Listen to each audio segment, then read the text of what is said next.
तमाम जानकारियां भी हम दर्शकों तक पहुंचाएंगे। और अब बस जरा बात चीन की कर लेते हैं। पिछले 10 महीने से एलएसी पर जारी तनाव अब कम होता नजर आ रहा है। दोनों देशों ने आपसी सहमति से एलएसी के फॉरवर्ड लोकेशन में तैनात सैनिक और टैंक को वापस भेजना शुरू कर दिया और इसकी शुरुआत हुई है पेंगोंग के फिंगर एरिया और दक्षिणी शोर से। पहले दिन कुछ तयशुदा जगह तक दोनों देशों के टैंक लौटे और वहीं पेंगोंग के उत्तरी छोर यानी कि फिंगर एरिया से भी चीनी सैनिकों की संख्या कम होनी शुरू हो गई। वहीं समझौते के तहत पिछले 10 महीने में भारत और चीन जो भी अस्थायी निर्माण फिंगर 4 से 8 के बीच बनाए थे उसे भी अब हटाने होंगे।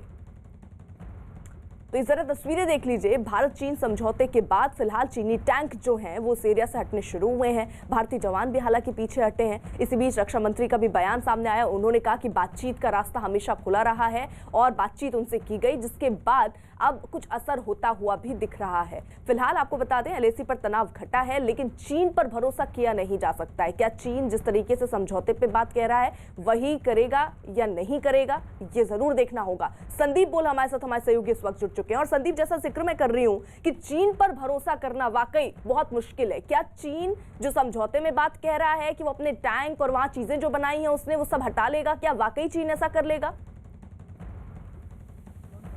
देखिए, जिस स्तर पे बातचीत हुई है और जिस तरह से चीन के रक्षा विभाग की तरफ से, रक्षा मंत्रालय की तरफ से पहले बयान जारी होता है और उसके बाद जो है भारतीय रक्षा मंत्री राजनाथ सिंह संसद के पटल पर ये बयान रखते हैं, तो ऐसे में लग तो यही रहा है कि चीन इस वक्त जो है उस पोजीशन में है कि वो जो है भारत के साथ अब बहुत ज़्यादा लंबा जो है विवाद नहीं चाहता। और शायद यही वजह है कि बाकायदा एक एग्रीमेंट साइन हुआ है जिसमें दोनों देशों ने फिलहाल पेंगोंग का जो इलाका है, पेंगोंग का नॉर्थ बैंक और साउथ बैंक, वहाँ से सबसे पहले, क्योंकि ये एक बहुत पुराना फ्रिक्शन एरिया है और इसको सबसे पहले जो है दुरुस्त करने की कोशिश की गई है। और इसी के तहत जो है सबसे पहले जो टैंक रेजिमेंट जो कि स्पांगुर गैप में यानी कि पेंगोंग के दक्षिण इलाके में तैनात थे और दोनों सेना के जो टैंक थे वो बिल्कुल आमने सामने थे। तस्वीरें साफ बता रही थी कि कितने नज़दीक जो है टैंक थे। तो अब जो है टैंक्स यहाँ से पीछे हटना शुरू हो चुके हैं। पहले दिन एक तयशुदा जगह तक जो है टैंकों को पीछे किया गया। अभी वहाँ पे बख्तरबंद गाड़ियाँ भी हैं और कई सारे और एसेट्स हैं,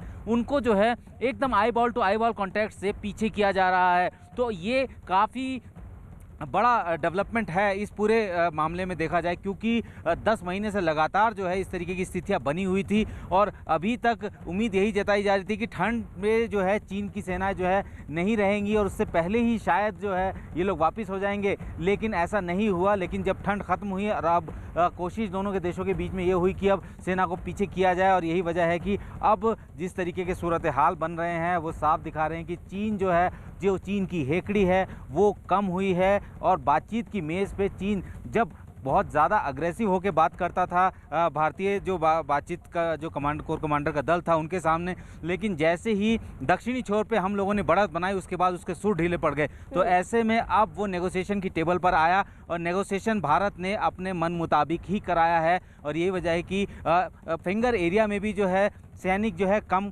हो रहे हैं और दक्षिण छोर पे तो टैंक्स पीछे जा ही चुके हैं। ठीक है, जरा रहिए साथ। देखिए, एलएसी पार पिछले कई महीनों से दोनों देशों की सेनाएं आमने सामने थीं और तनाव का माहौल बना हुआ था। ऐसे में भारत ने चीन पर कड़ा रुख अपना लिया, लेकिन जब चीन से समझौता हुआ तो खुद रक्षा मंत्री राजनाथ सिंह ने दोनों सेनाओं के पीछे हटने की जानकारी दी। पैंगोंग लेक एरिया में चीन के साथ डिसएंगेजमेंट का जो समझौता हुआ है उसके अनुसार दोनों पक्ष फॉरवर्ड डिप्लॉयमेंट को phased, coordinated and verified manner में हटाएंगे। चीन अपनी सेना की टुकड़ियों को नॉर्थ बैंक में फिंगर 8 के पूरब की दिशा की तरफ रखेगा और इसी तरह भारत भी अपनी सेना की टुकड़ियों को फिंगर 3 के पास अपने permanent base Dhan Singh Thapa post पर रखेगा। संदीप, देखिए, क्योंकि आप वहां पर ही मौजूद हैं, स्थिति को बखूबी समझ रहे होंगे। फिलहाल जरा बताइए कि कितने टैंक वहां पर चीन के पीछे हो गए हैं, क्या स्थिति है इस वक्त? देखिए, अगर स्पांगुर गैप की बात करें तो वहाँ पे काफ़ी तकरीबन 2 किलोमीटर का लंबा एक गैप है। इसको पास के तौर पर देखा जाता है। वहाँ पे जो है चीन ने अपनी टैंकों की तादाद बढ़ाई थी। हालांकि ये अभी तक साफ नहीं हो पाया कि उनकी कितनी रेजिमेंट वहाँ पे थी, लेकिन अच्छी खासी टैंकों की तादाद वहाँ बढ़ाई गई थी। भारतीय सेना की तरफ से भी अमूमन उतने ही टैंक्स जो हैं वहाँ पे तैनात किए गए थे। और अब जो है जो जानकारी हमें मिल रही है उसके मुताबिक बाकायदा पहले दिन से ही जो है टैंकों का पीछे जाना शुरू हो गया है। दोनों देशों के बीच में बाकायदा एक एग्रीमेंट भी हुआ है, लोकल कमांडर्स के बीच में बातचीत हुई है और उसके बाद जो है ये कार्रवाई शुरू हुई है। तो ये एक पहला पॉजिटिव जो है कह सकते हैं कि दिख रहा है पूरे 10 महीने के इस विवाद के बीच में। दूसरी बात ये बताऊं कि जो पेंगोंग का जो इलाका है, खासतौर पर कि फिंगर एरिया जो है वहाँ से भी जो थिनिंग हो रही है, यानी कम होना शुरू हो चुके हैं। और फिंगर 4 से लेकर फिंगर 8 के बीच में चीन ने पिछले 10 महीने में जितने भी इंफ्रास्ट्रक्चर या अस्थायी जो ढांचे तैयार किए थे उनको भी हटाया जाएगा।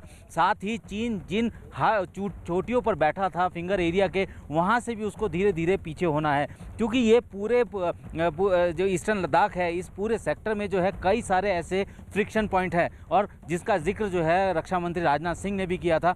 इन फ्रिक्शन पॉइंट्स पर धीरे धीरे चीज़ें जो है दुरुस्त होंगी।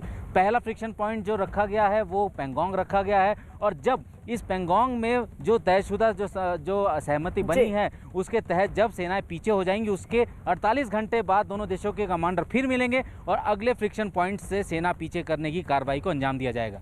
ठीक है सर, रहिए आप साथ। देखिए, पूर्वी लद्दाख और पेंगोंग इलाके में